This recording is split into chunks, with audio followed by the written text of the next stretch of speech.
countries and Western countries because they were the first to age because they didn't have the baby boom after World War II.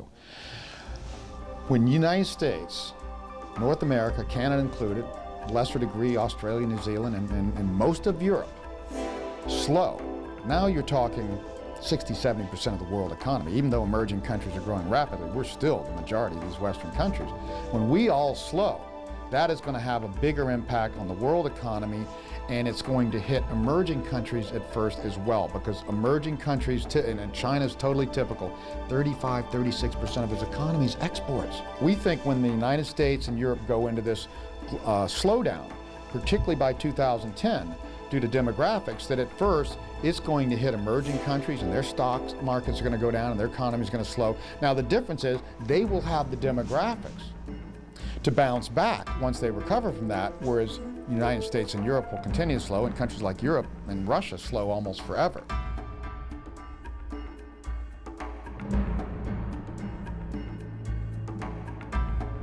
Ну, естественно, что если все будет продолжаться так, как продолжается, семья умрет, и воспроизводство населения остановится со всеми прелестями, которые с этим связаны.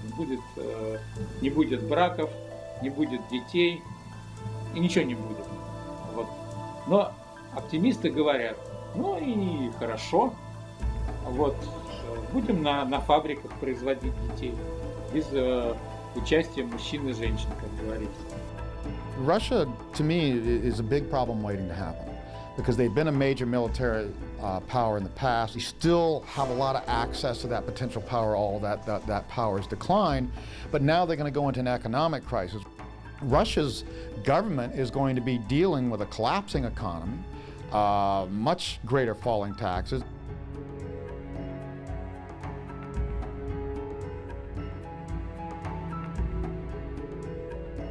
На самом деле причины всего этого, они более глубокие, я пытался об этом немного сказать, и задача гораздо более тяжелая, чем вот, как это воспринимают некоторые, даже многие, и как это воспринимает, к сожалению, наше правительство.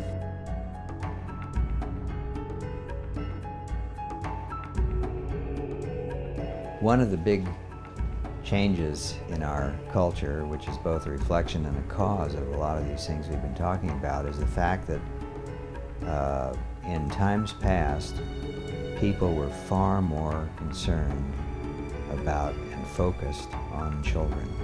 100 years ago or more, 75 or 80% of all households had children. There they were, in the next room, growing up, and you thought about what was best for them. You organized your life around what was best for them. You allowed cultural messages in the home that was suitable for them. Today, we are down to around 1/3 of households with children, 2/3 of households without children, and many of those, permanently without children. I just think that has been a major force in shifting the focus of people's lives.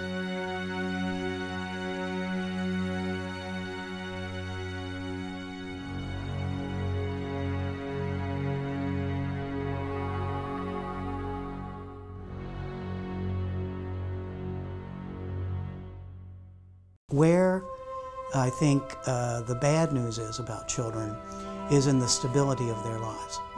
One of the things that developmental psychologists tell us is that children thrive in stable and predictable relationships.